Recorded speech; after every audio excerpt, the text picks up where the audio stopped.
Chapter The Quattro. Flourish and prosper. Life at the bureau was beyond different from life on the private drive. The Drubbles Noughts liked everything proper and tasteful. The Weasleys' house on the other hand burst with strange smells and trashy refuse. Harry got a shock the first time he looked in the mirror over the bathroom sink. He saw himself, naked even though he had his clothes on, but was at least 150 pounds heavier. The heavy Harry also shouted, "Mind the sweets, Tubby." The ghoul in the attic had what appeared to be all-night disco parties, but Harry knew what really going on, and small explosions from Fred and George's shanty were considered perfectly normal. Percy perfectly normal. What Harry found most intriguing about life at Ron's, however, wasn't the talking mirror or the banging ghoul, it was the fact that everybody there seemed to adore him. He was with his subjects again and was their king. Mrs. Weasley served his every whim and forced him to eat 4 helpings at every meal. Mr. Weasley liked Harry to sit next to him at the head of the dinner table so that he could continue his conversation of his strange life captivity, asking him to explain how things like the internet and how toilets worked. Fascinating, he would say as Harry bumbled his way through how a dial-up modem worked. Imaginative, really, how many ways moles have found to send messages to each other. Harry finally heard from Hogwarts one warm but drizzly morning about a week after he had arrived at the bureau. He and Ron went down to breakfast to find Mr. and Mrs. Weasley sitting at the kitchen table and Ginny making herself something to eat. It must have just started raining, as Harry figured Ginny was sunbathing again based on what she was wearing, or at least wanted to. The moment she saw Harry, Ginny had dropped her fork to the floor with a small whoops. She bent over to pick it up without bending her knees, back to Harry. Pretending he hadn't seen this, Harry sat down and took the toast from in front of Mrs. Weasley.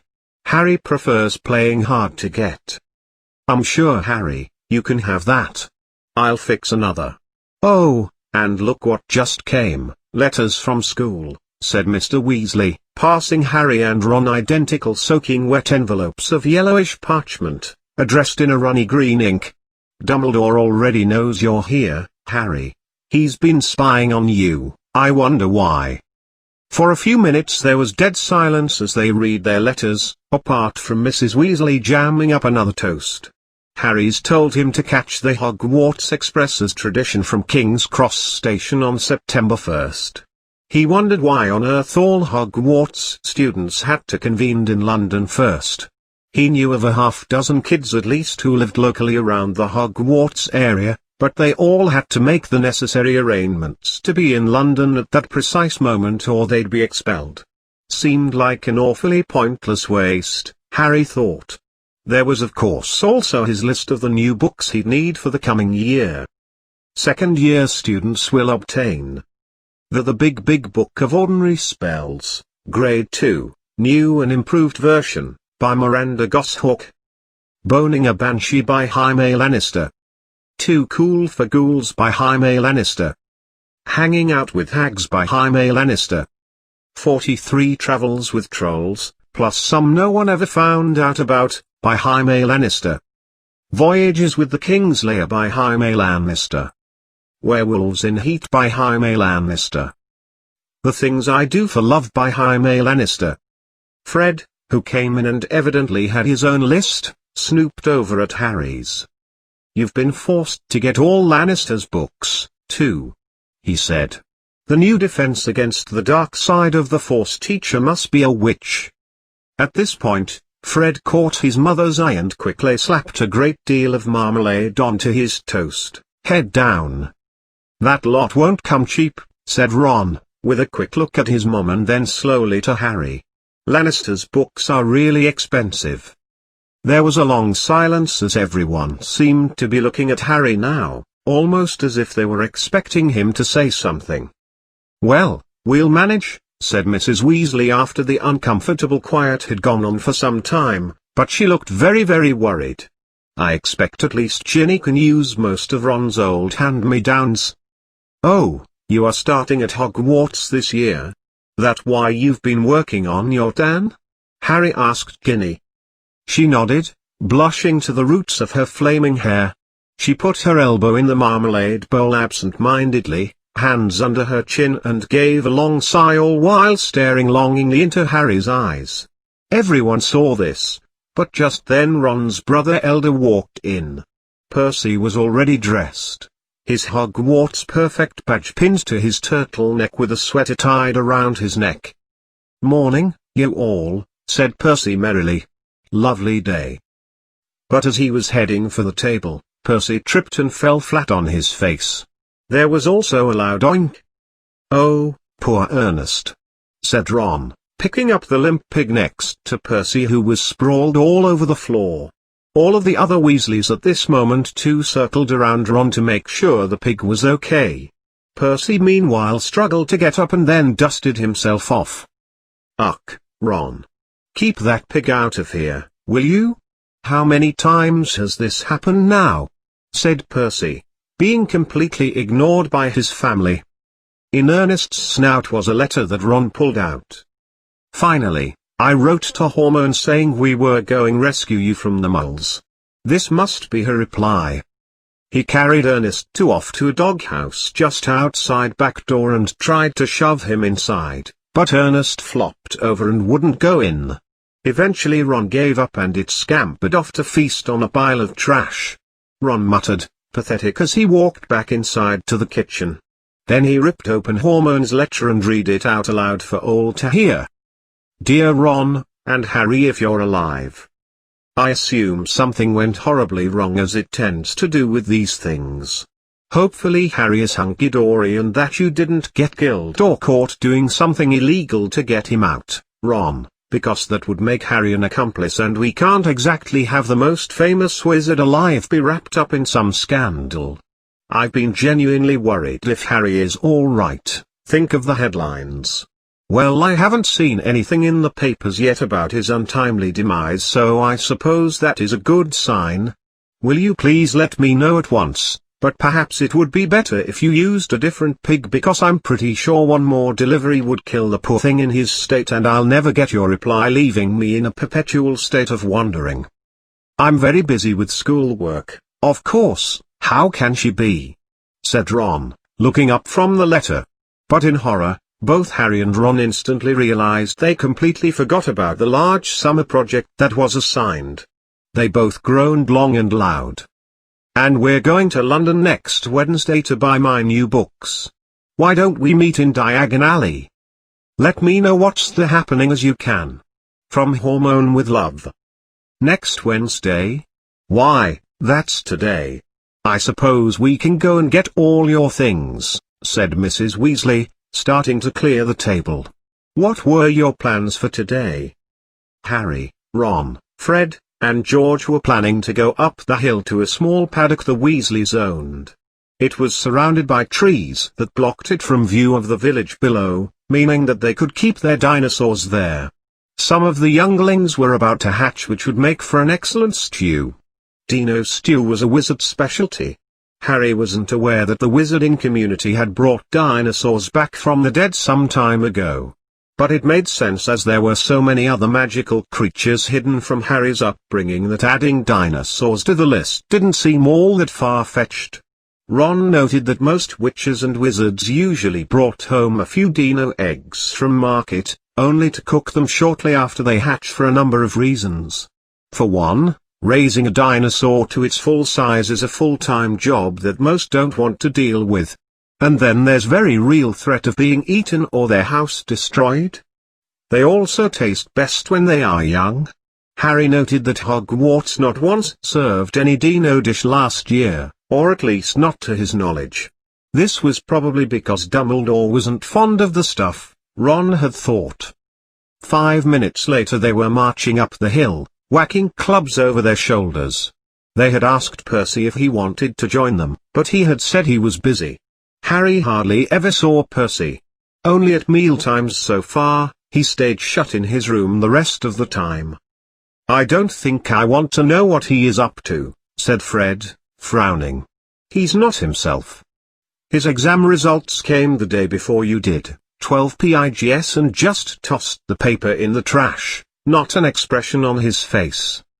The philosopher's inquisitive grades, George explained, seeing Harry lick his lips at the thought of bacon. Bill got 12, too. If we're not careful, we'll have another boy-in-chief in the family. I don't think I could stand the shame.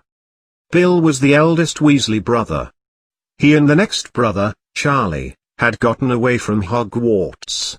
Harry had never met either of them, but knew that Bill was in Africa working for the Wizards' Bank, Gringotts, at their satellite office, and Charlie was in Romania Jane Goodling the dragons, as Ron says. Harry still wasn't exactly sure who Jane Goodall was. I don't know how Mum and Dad are going to afford all our school stuff this year. Could barely put food on the table recently. And you showing up hasn't exactly helped in that area. They're barely scraping by, said George after a while out of nowhere. 5 sets of Lannister books per head. And Ginny needs robes and a wand and everything. Harry said nothing. He knew all the hints were about that the Weasleys have been dropping. They were dirt poor and he was super rich. Stored in an underground vault at Gringotts in London was a massive fortune that came from his parents' life insurance policy. Of course, it was only in the wizarding world that he had money. You couldn't use galleons, sickies, and kisses in mole shops, which he wasn't really sure why, as galleons were made of pure gold. Yet he never thought about melting some down and taking it to a jeweler. Harry had never mentioned his Gringotts bank account to the Drubbles Noughts. He was certain his large vault full of gold would become nothing more than a large empty space. But as for the Weasleys, Harry was not a charity and did not feel compelled to offer financial assistance to them. After a quick bowl of baby Dino stew later that day, the lot pulled on their coats, even though it was the middle of summer, and Mrs. Weasley took an urn off the fireplace's mantelpiece and they all crammed inside the nearest bathroom. "We're almost out, Arthur," Mrs. Weasley sighed as she peered inside the vessel. "We'll have to buy some more today or we won't be able to get back." Mrs. Weasley looked at Harry, another long pause. "Ah well, guests first. After you, Harry dear." And she offered him the urn, and Harry took it. Harry just stared blankly at them all watching him. What am I supposed to do?" he demanded, looking at the jar precariously. "He's never traveled by powdered water," said Ron suddenly. "Sorry Harry, should have realized." "Never?" said Mr. Weasley. "But how did you get to Diagon Alley to buy your school stuffs last year?" "I went underground, you know, the train," Harry said when it was clear none of them knew what he meant. "It's just like the Hogwarts Express, only it runs under the city. Stations all over town beneath the streets." "Really?" said Mr. Weasley eagerly. "That sounds like an excellent place for listening enchantments. Lots of moles standing around underground waiting for transportation. Bet it's got good acoustics too." "Oh, for heaven's sake, Arthur. We've got places to be," said Mrs. Weasley. "Powdered water's a lot quicker, but goodness me, if you've never used it before, don't worry dear, it's perfectly sanitary." "He'll be all right, Mum," said Fred. "Harry, watch us first." He took a pinch of glittering powder out of the urn, stepped up to the toilet, and tossed the powder into the bowl. With a whoosh, the water began to swirl and turned a royal blue. Fred, who stepped right into it, shouted, "Diagon Alley!" and vanished down the drain after twirling around a few times himself. "You must speak clearly, dear," Mrs. Weasley told Harry as George toe-tapped his feet into the toilet next. "And be sure to pop out at the right bowel." "The right what?" said Harry nervously as the water Auden whipped George out of sight, too. "Well, there are an awful lot of wizard toilets to choose from, you know, but as long as you've spoken clearly." "He'll be fine, Molly, don't fuss," said Mr. Weasley, helping himself plenty of powdered water. "But, dear, if he got lost, how would we ever explain to the press?" "Oh bother," said Mr. Weasley, shrugging her off. "Nobody will ever know if we all just keep our mouths shut, don't worry about that." "Well, all right. Harry dear, "You go after Arthur," said Mrs. Weasley. "Now, when you step into the water, say where you're going. And keep your elbows tucked in," Ron advised. "And your mouth shut," said Mrs. Weasley. "You don't want to know where some of this water has been." "Don't fidget about," said Ron. "Or you might pop out of the wrong John. And don't get terrified and pop out too early, wait until you see Fred and George." Trying hard to bear all this in mind, Harry took a pinch of the powdered water and stepped into the bowl after tossing in the powder. The water felt like a warm hot tub. Diagonally, he coughed. Earlier that day, Harry thought he was coming down with the flu due to sleeping with Ron in his drafty shanty hut. And now was the most inopportune moment to get off a cough. It felt as though he was being sucked down a giant drain. He seemed to be spinning very fast, the roaring rush in his ears was deafening. He tried to keep his mouth shut, but a swirl of green water made it inside nonetheless. Something squishy knocked his elbow and he tucked it in tightly, still spinning and spinning. Now it felt as though cold hands were slapping his face. Squinting through his glasses he saw a foggy, hazy stream of lavatories, and there were glimpses of people using these at times too. His baby dinosaurs were churning inside him. He closed his eyes wishing it would stop, and then his head popped straight up a toilet bowl just as a large, fat man was bending over. Harry's face smashed directly into the man's behind, causing Harry's glasses to snap and the man to yelp. Dazed, bruised and confused, the man put his robes back down and scurried out of the tiny room without ever looking back. And Harry, not exactly sure of what just happened, stepped out of the toilet soaking wet. He held his broken glasses up to his eyes. All he could tell was that he was in a small wooden room, which soon Harry figured must have been some sort of wooden outhouse. Harry carefully opened the door and stepped into what looked like a large, dimly lit wizard's shop. Harry gawked at all the super cool wizarding stuff that lay about. He made a mental note to return one day, and purchase many, many things. A glass case nearby held a withering old rose floating in midair, another shelf sat what looked to be a very eloquently designed lamp, and on another lay a mountain of forks. "Look at this stuff. Isn't it neat?" Harry thought. Walking around, Harry found even more things he wanted. The snipper that clipped King Edward's cigars, filigreed samovars, fancy pens, genuine plaster and genuine gems. There were also many books piled around that piqued his interest too. The Unwanted Son and A History of Potting were particularly intriguing to him. As he wandered toward the front window of the store, Harry peered out at the bright and cheery street. The road was lined in yellow bricks and there were gumdrop candy cane lampposts that lined either side. The few people Harry could see were all dressed like foppish dandies as well. He was definitely not in Diagon Alley. But Harry shook his head and regained his train of thought. The sooner he got out of this store the better. There's no telling what he might buy. Nose still stinging where it had squarely hit solid flesh, he made his way swiftly and silently toward the door, trying his hardest not to peruse the thousands of other items he had not yet looked at. But before he'd got halfway toward the door, two people appeared on the other side of the glass, and one of them was the very last person Harry expected to meet when he was lost, drenched with water, and wearing broken glasses, Draco Bad Boy Malfoy.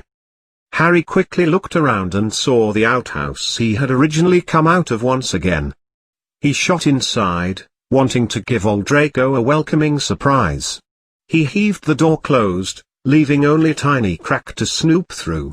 Seconds later, the door opened and a loud gong sounded in the distance. Malfoy maneuvered into the shop. The male who followed could only be Draco's manslave. Oh no, wait. His father. He had the same pale, pointy face and indistinguishable cold, grey eyes. Mr. Malfoy crossed the shop, not bothering to look at anything on display. He approached the cash register and reached out his hand. For a moment Harry thought he was witnessing a smash and grab. But instead, Mr. Malfoy went for a bell on the counter and rang it frantically before turning to his son and saying, "Touch nothing but the lamp, Draco." D. Malfoy, who had reached for the lamp on the shelf, paused. "I thought you were going to buy me a racing broom. Not this crummy old thing." "I said, you can get your own racing broom once we have the lamp," said his father, obviously annoyed. "What's so special about this hunk of junk anyway?" said Draco, looking gloomy and bad-tempered. "Harry Potter got a nincompoop 2002 last year. Special permission from Dumbledore so he could play for Gryffindor. He's not even that good, it's just because he's famous. We could buy 5 of those for the price of this," said Draco, eyeing the price tag. "You have told me this at least a dozen times already," said Mr. Malfoy, with a crushing look at his son. "Need I remind you that the cost is trivial compared to the, Mr. Borgin?" A stooping man had appeared behind the counter, propping up his afro above his head. Mr. Malfoy told Draco to examine the genuine gems a few aisles over. "Mr. Sir, what an honor it is to see you again, sir," said Mr. Borgin in a voice as loud as his hair. "Delighted, and I saw young Master Malfoy, too, charmed. How may I aid you?" "Oh, I must show you, just in today, and very reasonably priced." "The lamp, for the boy," said Mr. Malfoy. "Ah, the lamp, eh? You know many have tried to make that thing the work but none's been able to from what I reckon. Still, I knew it wouldn't be here too long after I put out that ad in the Daily Heretic, even with its commanding price. Though I suppose if anyone can get it to do what the legend says it'll do, it be you, sir." "That's the idea," Mr. Malfoy said through gritted teeth. Just be knowing I don't offer any refunds. I'm not only buying today, Mr. Borgin, but selling as well," said Mr. Malfoy. "Selling?" Mr. Borgin's face perked up with a smile at the sound of this. "You have heard, of course, that the Ministry is conducting more busts," said Mr. Malfoy, taking a large stack of parchments from his inside pocket and displaying it for Mr. Borgin to see. "I have a few, photographs that might embarrass me if the Ministry were to raid my dwelling on an unrelated matter." Mr. Borgin fixed a pair of the smallest glasses Harry ever did see to his nose and looked down at the photographs. Harry couldn't see what they showed from his angle, but he thought he made out some movement, as photographs tend to do in the wizarding world. "The Ministry wouldn't be of any trouble you, sir, surely?" Mr. Malfoy raised one eyebrow. "I have not been visited yet.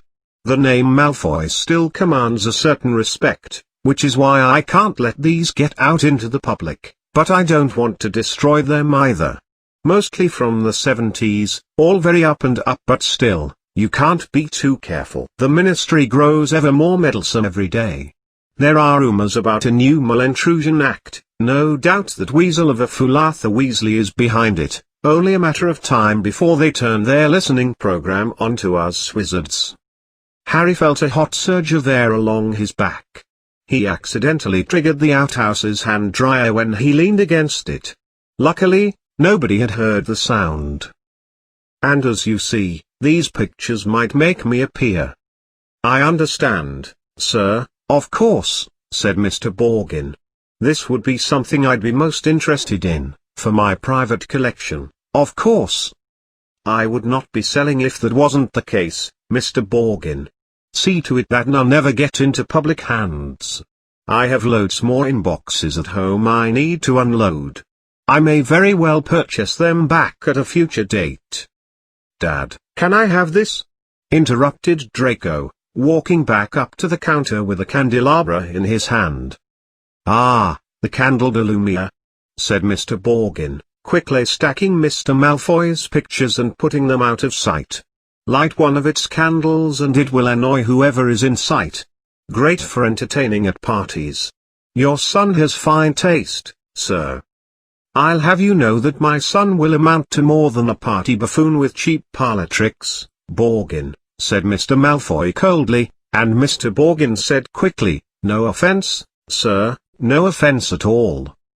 Though if his grades don't pick up, said Mr. Malfoy, more coldly still, that may indeed be all he is fit for. Tell me, Borgin, do you have any clown noses? None of it's my fault, retorted Draco. The teachers all grade on a curve. That Hormone Granger, she'll be the ruin of us all. I'm convinced she's a cheat. I would have thought you'd be ashamed that a girl beat you in every exam, snapped Mr. Malfoy. Ha! Said Harry under his breath, pleased to see that Hormone was as much as a pain to others as she was to him. It's the same all over, said Mr. Borgin. Male blood is counting for less and less everywhere. Not with me, said Mr. Malfoy, his long nostrils flaring. No, sir, nor with me, sir, said Mr. Borgin with a head shake. In that case, perhaps we can return to the matter at hand, said Mr. Malfoy shortly. I am in something of a hurry, Borgin. I am a very important man and I have very important business today elsewhere. They started to haggle. Harry watched with glee as Draco drew closer and nearer to his hiding place, poking around at the objects for sale.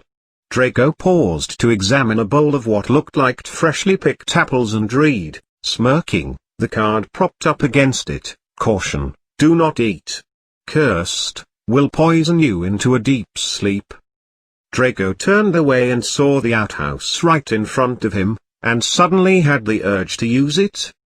He walked forward, he stretched out his hand for the handle. Done, said Mr. Malfoy with a firm handshake at the counter. Come, Draco. Grab the lamp. We're leaving. Harry wasn't sure what to do as Draco turned away instantly. He had lost the moment of surprise and didn't bother with popping out with Draco's back is now turned against him. Good day to you, Mr. Borgin. I'll expect you at Downton tomorrow to pick up the boxes, said Mr. Malfoy as he was walking out the door with his son just behind. The moment the door had closed, Mr. Borgin went all giddy. Wow! If what he has at home is even half as good as what he brought in ... Oh my!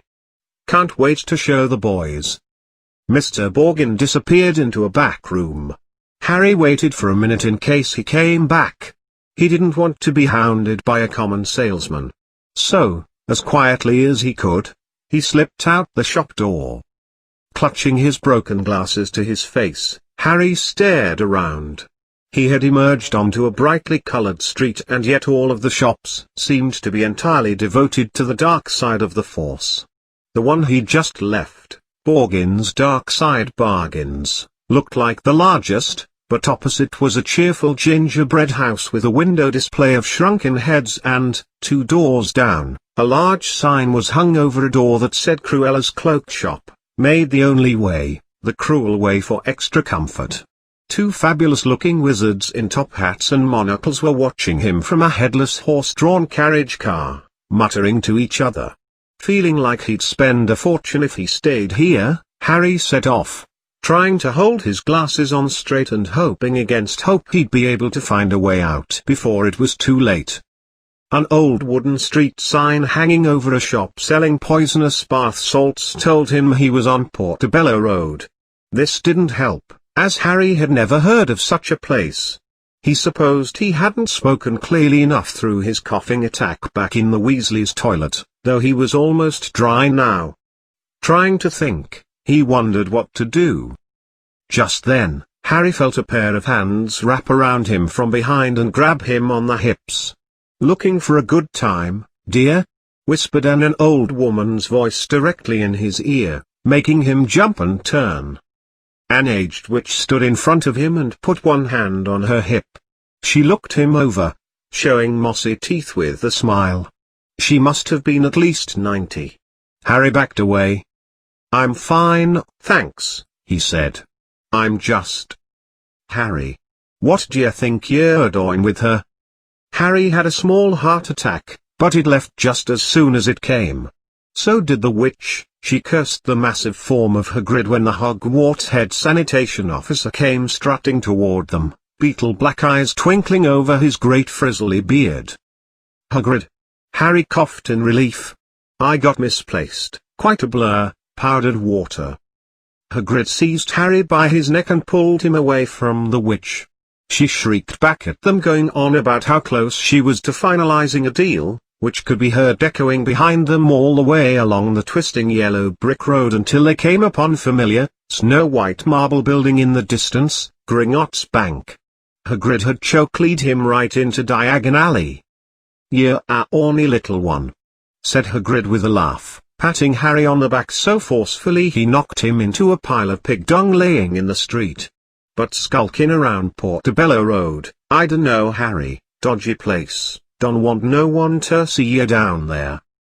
"I realized that," said Harry, ducking as Hagrid made to brush him off again. "I told you, I was lost. What were you doing down there, anyway?" "Me? I was looking for, fleshy-eaten slug repellent, yeah?" Hagrid with dodgy eyes. "They're ruining the school. Huge nests all over popped up in the summer. No need to worry, them's be long gone by the time you lot come to school. You're on your own." "I'm staying with those Weasleys, but we got separated," Harry explained. "I suppose I'll go and find them." They set off together down the street, hand in hand. "How come you never wrote back to me?" said Hagrid as Harry struggled to keep pace. He had to take 5 steps to every stride of Hagrid's enormous strut. Harry explained all about the mix-up at the post office Ron's dad had investigated. Turns out all of Harry's letters had been going to one Henry Porter 3 towns over. "Lousy post," griped Hagrid. "If I'd have known." Harry, look yonder." Harry looked around expecting to see a fan but saw Hermione Granger instead standing at the top of the white flight of steps to Gringotts. She ran down to meet them, her bushy brown hair bouncing in the wind behind her. "What happened to your glasses?" "Oh, hello, Hagrid, Harry, it's wonderful to see you alive again. Are you cashing out some coinage at Gringotts?" "As soon as we find them Weasleys," said Harry. "Oh? What happened? I thought you were staying with them," proclaimed Hermione. "There's no time to explain," replied Harry. "Well, you won't have long to wait," Hagrid said with a point. Harry and Hermione looked up. Sprinting up and cheering down the street were Ron, Fred, George, Percy, and Mr. Weasley. "Harry," said Mr. Weasley panting, "we hoped you'd only gone one stall over." He slicked back his sweaty head. "Molly's frantic, running around looking for you everywhere." "Where did you pop out?" Ron asked. "Portobello Road," said Hagrid grimly, "right into the behind of some fat guy. But I'd rather not go into it." "Totally rad," said Fred and George together. "We've never been allowed," Ron said jealously. "As you very well should," added Mr. Weasley. "Anything and everything a chap can unload is sold there, especially dark, evil things." Mrs. Weasley now came waddling into view, her handbag swinging wildly in one hand, Ginny just clinging onto the other. "Oh, Harry, oh, my dear, you could have been anywhere." She came up and gave Harry a rather hearty hug. Noticing Harry's broken glasses, she took them from his hand, gave them a tap of her wand, but broke them even further. "Dear me," she said. "Arthur, could you please?" "Oh, for heaven's sake, woman," Mr. Weasley said with a tone of annoyance. He then took the glasses and fixed them good as new with a flick of his wrist. "Well, gotta be off," said Hagrid, who had enough of all these Weasleys. "See your butts at Hogwarts." And he strode away, head and shoulders far taller than anyone else in the packed street. "Guess who I saw in Borgin's Dark Side Bargains?" Harry asked Ron and Hermione as they climbed the Gringotts steps. "Malfoy and his pops." "Did Lucius Malfoy buy anything?" said Mr. Weasley intrigued, barging into their conversation from behind them. "Yes, a lamp." "A lamp did you say?" asked Mr. Weasley. "Interesting, most interesting indeed. But he was also selling." "Ah, so he's worried," said Mr. Weasley with grim smile of satisfaction. "Oh, I'd love to get my hands on that evidence and make public that Lucius Malfoy. You be cautious, Arthur, said Mrs. Weasley aggressively as they bowed their way into the bank with a group of goblins manning the door. That family's mighty powerful. Turn up dead if you cross them powerful. Don't go meddling about in things you shouldn't. So you don't think I'm a match for the great Lucius Malfoy? Said Mr. Weasley indignantly, but he was distracted almost at once by the sight of Hermione's parents, who were standing nervously together in a corner, waiting for Hermione to come back. This made Harry wonder what Hermione was doing outside the bank in the first place if she left her parents in here. Was she going out for a smoke break? But you're muggles, said Mr. Weasley delightedly. Let me buy you a drink. What's that you've got there? Oh, you've got a cellular telephone. Molly, look. Any reception here? No? He pointed excitedly at the razor in Mr. Granger's hand. That's going to take a while. We'll meet you back here, Ron said to Hermione as the Weasleys and Harry were escorted off to their underground vaults by another Gringotts goblin. The vaults were reached by means of a roller coaster-like car and track that ran through the bank's underground tunnels. Harry had come to enjoy the twisty-turny journey down to the Weasleys' vault, now knowing what he was in for. He then tried with all his might to hold back his laughter after their vault was opened. Inside was a very small pile of silver sickies along with just one gold galleon. Mrs. Weasley bent down with a sigh and snatched up all that there was. The journey to Harry's vault was even more crazy and wild, being on one of the high-security deep underground VIP floors. He smugly pried open the door upon reaching it and shoved handfuls of gold coins into a backpack. Back outside on the marble steps, and after Mrs. Weasley took out a hefty school funds loan, they all went their separate ways. Percy murmured vaguely about needing a new quill. Fred and George had claimed they spotted their friend from Hogwarts, Lee Jordan. Mrs. Weasley and Ginny were going to a second-hand robe thrift shop. And Mr. Weasley was demanding the Grangers go with him to the Leaky Cauldron for many a drink. This was in fact actually just a big ruse. His real intentions were to perform secret experiments on them. We'll all meet at Flourish and Prosper in an hour to purchase your school books, said Mrs. Weasley, setting off and pulling Ginny by the arm in the process. And not one step down Portobello Road, she shouted back at the twins. Harry, Ron, and Hermione strolled off along the winding, cobbled street. The bag of gold, silver, and bronze jangling cheerfully in Harry's loaded backpack was clamoring to be spent, so he bought himself a triple XXXL Snosberry and chocolate ice cream cone, which he licked happily as the gang wandered up the alley, perusing the various fancy shop windows. Ron gazed longingly at a full set of chubby crayon robes in the windows of Quantum Quidditch Provisions until Hermione harassed them enough to go buy ink and parchment next door. In Gamble and Jape's Wizarding Funny Shop, they found Fred, George, and Lee Jordan, who were stockpiling Dr. Flimsy's fabulous wet start, inside safe fireworks, and later in a tiny cafe, mortuary, full of ready-to-go caskets, half-chiseled tombstones, and an espresso machine. They found Percy, deeply immersed in a small brew and pressing his face deeply into a book called Power Hungry Perfects. Hogwarts Perfects and Their Later Life, an investigative study, Ron read aloud off the back cover. Watch it, Percy, you might end up like the lot of them. Go away, Percy snapped. See, he's very careful to follow in the footsteps of other perfects. Sure, some go on to do great things, but more often than not they are caught in some sort of fraud scandal or die an early death. Perfects tend to have that weird got to keep up with the blacks type of mindset. Always trying to outdo each other. This one wants to become chief of police. Ron told Harry and Hermione as they walked out along the street, heading towards their next shop of wonderment. An hour later, they were making a beeline for Flourish and Prosper. The gang had lost track of time while getting massages at the Wizard of Spas. Only a few moments into her manicure did Hermione realize they were late and all soon bolted out of there.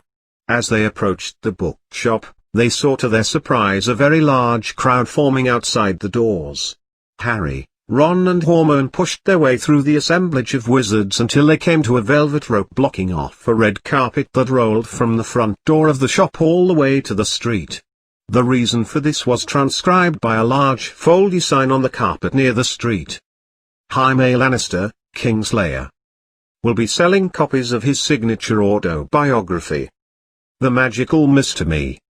Today 12:30 p.m. to 4:30 p.m. We can actually get close enough to touch him. Hermione squealed. I mean, he's written almost the whole book list. And I want to shake hands with the genius behind those words. That's not all she wants to touch, Ron whispered to Harry. The crowd seemed to be made up mostly of witches around Mrs. Weasley's age. Harry felt out of place. But just then a novelty horn sounded, and into view at the end of the red carpet the front of a broomstick poked its way around the waiting crowd. But it wasn't just any old broomstick, it was absolutely the longest broomstick Harry had ever seen. It just kept sliding on no more than 3 feet off the ground. 10 feet, 20 feet. At what must have been a 100-foot broomstick, a figure finally appeared at the end.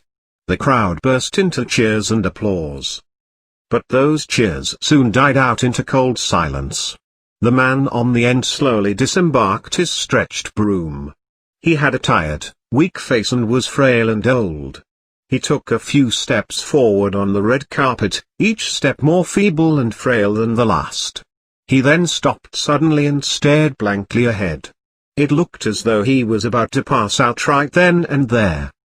In fact, he did start to fall forward to gasps from the crowd.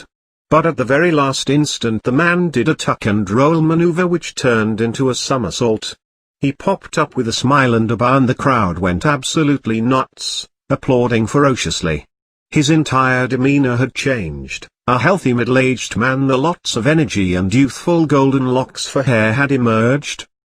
Jaime Lannister, at your service, he soon said and began walking up the red carpet shaking random witches' hands, occasionally stopping to make random gestures and yell, "How do?"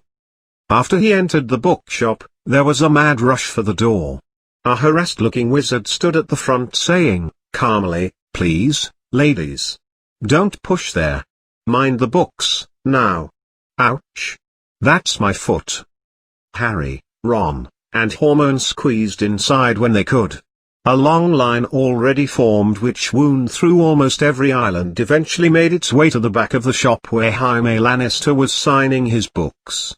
They each grabbed a copy of The Magical Mr. Me, as that seemed to be the thing to do upon entering, and sneaked up the line to where the rest of the Weasleys were standing with Mr. and Mrs. Granger. They were much closer to the front versus the estimated 5 hours they would have to wait if they stayed put.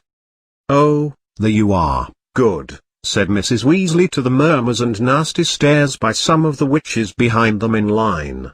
She sounded a bit giddy and kept fixing her hair in the magical floating mirror that stood by her. "We'll be able to see him in about an hour, I reckon."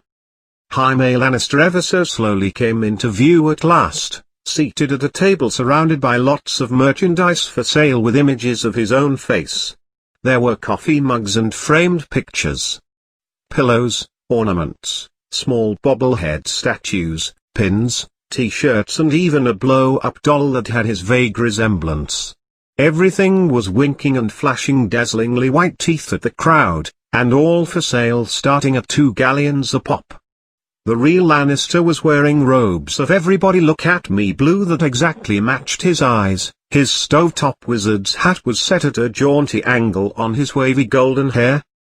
A very short, irritable-looking man, who had surprisingly orange skin, was bouncing around taking photographs with a large black camera that emitted puffs of purple smoke with every blinding flash and handing out slips to everyone who stopped by the table. Harry caught a glimpse at one of the slips. It said photographs, 12 galleons. Please pay cashier.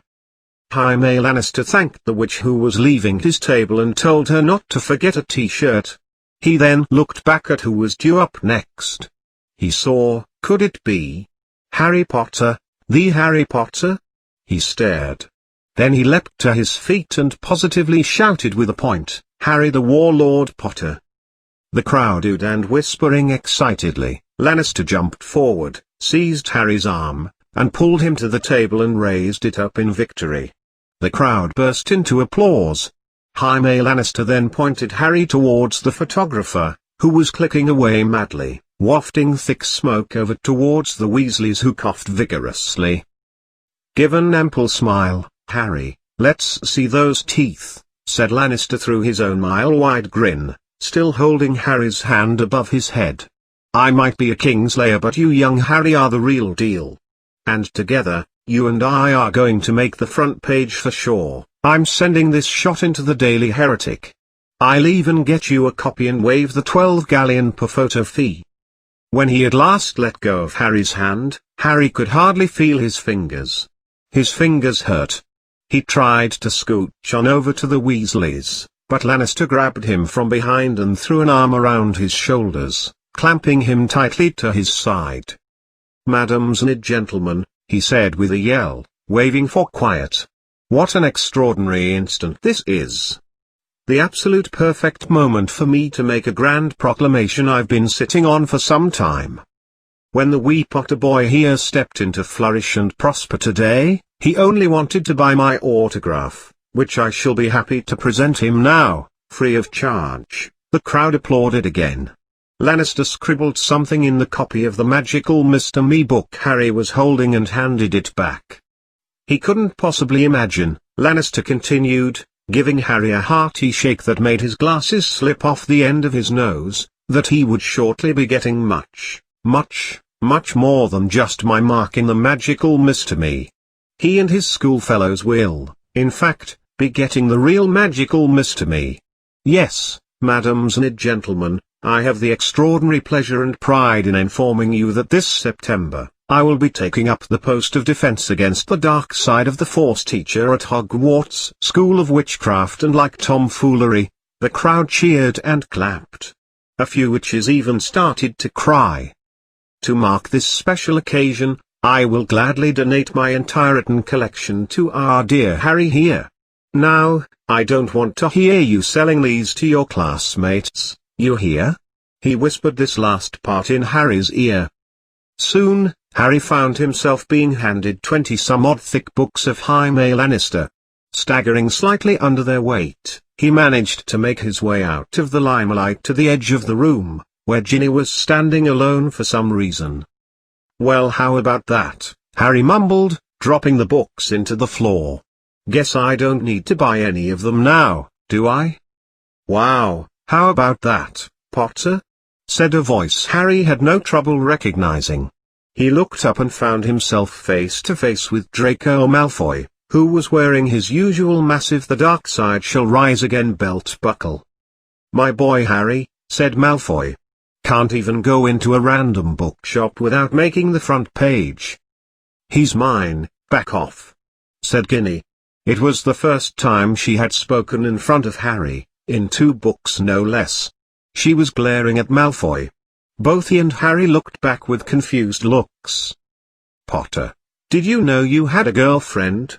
asked Malfoy.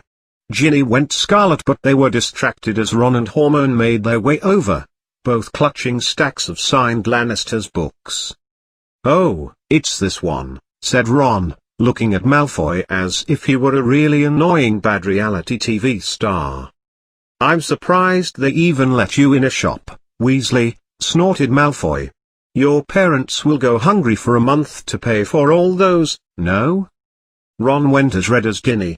He threw his books down to the ground and charged Malfoy, but Harry stepped in to block the attack. "Ron," said Mr. Weasley, waddled over with Fred and George, all struggling with the loads of Lannister books. "What are you doing? How dare you treat your books that way, and we haven't even paid for it yet. Best get in line and get fresh new copies, come now." Well, Arthur Weasley. It was Mr. Malfoy. He approached Draco from behind and lifted him up onto his shoulders, a playful smirk on both their face the whole time. Lucius," said Mr. Weasley with a small nod. Then he turned to his youngest son and said, "Ron, get over here." Ron reluctantly staggered towards his father with a moan, who too was raised up upon his father's shoulders. "Busy time at the ministry, I hear," said Mr. Malfoy. "All those molesting operations. Any overtime pay with that?" "Evidently not," Mr. Malfoy pronounced, gazing at all the tattered robes the Weasleys were wearing. "Could you imagine, Draco, being a disgrace to all of wizard kind? I've heard about the dump you live on, Weasley. It's an actual dump. Aren't you leasing it from the Bureau of Wizardly Waste? Have you no standards?" Mr. Weasley rosy cheeked darker than either Ron or Ginny. "We have a very different idea of what living comfortably means, Malfoy," he said. "Clearly," said Mr. Malfoy, taking the time to brush the shoulders of his vicunus silk robe. "Tell me, is it true that you had to take out a loan to merely pay for your children's school books? And I thought your family could sink no lower into debt." There was a thud as Ron was flung off Mr. Weasley's shoulders. Mr. Weasley then charged at Mr. Malfoy, tackling both him and Draco backwards into a bookshelf. Dozens of heavy spell books came thundering down on all their heads. There was a yell of, "Get him, Dad!" from Fred or George. Draco soon scampered away, but Mr. Malfoy was not so lucky. Arthur Weasley jumped on top of Mr. Malfoy and began beating him senseless, bare knuckles and all. Punch after punch landed directly upon Mr. Malfoy's face, smacking it around each time with spurts of blood splattering out with every blow. A crowd soon gathered to watch the spectacle. Mrs. Weasley wandered over to see what all the commotion was about, but soon was shrieking, "No, Arthur, no!" Arthur Weasley, however, was relentless in continuing to poke-out Mr. Malfoy. And he continued to do this for some time until the wizard constables finally arrived. "Break it up, there, gents, break it up." It took 3 full-sized policemen to pull Mr. Weasley off of Mr. Malfoy. Mr. Weasley had a cut lip from the crash, but Mr. Malfoy looked far worse. However, Lucius Malfoy soon got up, brushed off his vicuna silk robe again and muttered something to the effect of, "Thank God I always apply that anti-pain charm before going out." With a flick of his wand, Mr. Malfoy appeared completely healed, all bruises completely vanished. "Constables, I want that man arrested," Mr. Malfoy said with a point in Mr. Weasley's direction. "For aggravated assault and attempted murder. Oh yes, Arthur, you're going to locked away for a very long time, I'll see to that." With a room full of witnesses, the policeman had no choice but to take Mr. Weasley away in enchanted handcuffs. Mrs. Weasley was crying and pleading as they dragged him away. "A fine example to set for our children. Brawling in public. What Jaime Lannister must have thought," Mrs. Weasley commented as the remaining posse left the store, still half in tears. "Oh, he was pleased," said Fred. "Didn't you hear him as we were leaving? He was asking that dude from the Daily Heretic if he'd be able to work the fight into his report, said they were fighting over a signed copy of one of his books." It was a subdued group that headed towards the public toilets in the Leaky Cauldron, where Harry, the Weasleys, and all their shopping spoils would be traveling back to the Bureau using powdered water. They said their adieus to the Grangers, who left the pub for the Mole Street on the other side, finally glad to get away from those strange Weasleys.